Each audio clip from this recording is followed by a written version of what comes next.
Alors, pour expliquer ça, je pense que je vais commencer par d'abord expliquer ce qu'il y avait avant. Donc, avant, le centre d'interprétation, le château de Kerjan, c'était des pièces à visiter, mais quasiment uniquement en visite accompagnée, donc avec un médiateur, puisqu'il n'était pas vraiment équipé en explication. Donc, la visite libre, c'était vraiment compliqué pour le visiteur. Le fait de faire un centre d'interprétation, qu'on appelle aussi exposition permanente, nous permettait de raconter toute cette histoire du château.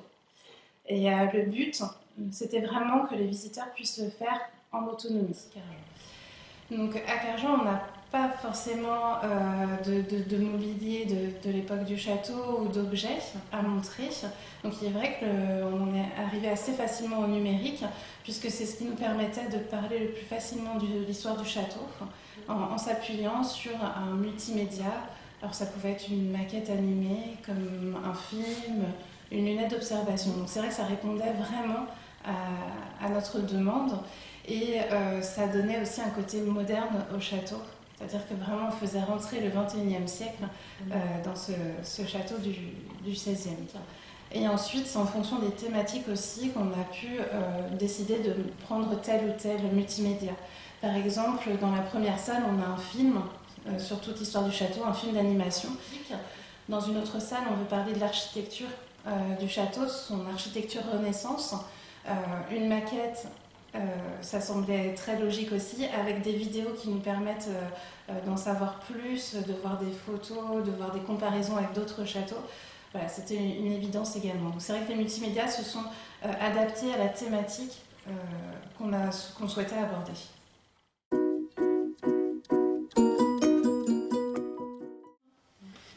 Par exemple, cette année, c'était la théorie des humeurs. C'est un concept assez compliqué à expliquer, surtout en passant par le texte, c'est difficile. Donc là, en faisant appel à un illustrateur, parfois c'est plus facile en fait d'avoir un film visuellement en plus intéressant, animé, qui permettent de donner tout un tas d'informations dans un temps court, moins de 3 minutes et muet.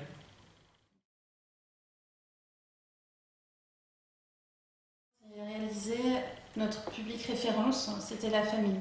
Alors c'est le public référence des chemins du patrimoine en Finistère, parce que dans la famille, on considère que ce qui peut convenir à une famille va convenir à un très grand nombre de visiteurs aussi, puisque dans la famille, on peut avoir des adultes, des enfants.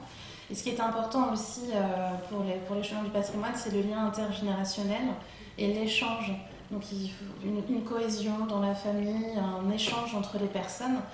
Et donc c'est ce qu'on a essayé de faire avec le centre d'interprétation. Donc tous les multimédias qui ont été imaginés, tout le mobilier était imaginé en priorité pour un groupe familial.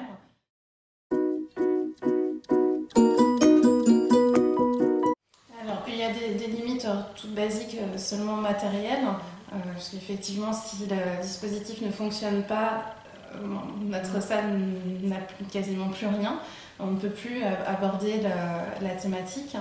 Il y a des limites aussi parfois financières, parce que ça peut des budgets assez conséquents aussi. Et il peut y avoir aussi certaines limites quant à la visite. C'est-à-dire qu'il ne faut pas que ça ne devienne que, alors je vais utiliser un mot, l'attraction. Voilà, il ne faut pas seulement qu'on ait le multimédia. Il ne faut pas oublier que là vraiment, ici pour Kerjan, on est dans un monument historique, avec des magnifiques poutres, il va y avoir les murs à regarder, les salles, les pièces en elles-mêmes. Il faut simplement que ce soit une aide, que tous ces outils soient des clés qui aident le visiteur à mieux apprécier le château. Il faut que ça reste un outil, et il y a des pièces où il n'y a aucune raison d'avoir du numérique. Par exemple, dans la grande cuisine, pour l'instant, les visiteurs l'aiment beaucoup comme ça. Ils sont dans une grande cuisine avec une immense cheminée, la marmite dans la cheminée. Voilà, ça parle tout seul. Pérenne comme ce qu'on peut avoir aujourd'hui, ou est-ce qu'on ne pourrait pas aller vers une application pour un téléphone portable, pour une tablette, et qui nous permettrait d'aller voir le château de plus près pour une famille, qui donnerait un petit côté un peu ludique, mais qui serait là simplement pour donner des clés de lecture du château.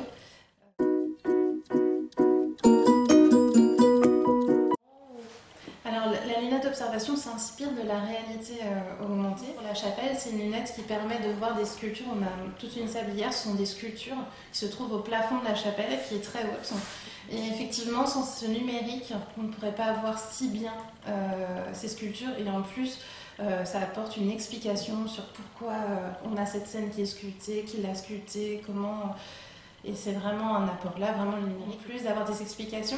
Chaque petite vidéo dure au maximum 45 secondes, ce qui permet d'avoir de très bonnes explications et sans se lasser, sans partir dans des détails infinis. Et comme ça, on répond à la demande de tous les visiteurs. Puis alors, en 2014, pour l'exposition Humeur gourmande, c'était sur la nourriture à la Renaissance, notamment pour parler du repas avec ses multiples mets. Il y avait donc projeté sur une grande table ce menu. Donc là, oui, et puis en plus, il y a le visuel, il y a l'image et le son. Donc on s'en souvient de suite. Et c'est beaucoup plus intéressant que le menu dans un livre.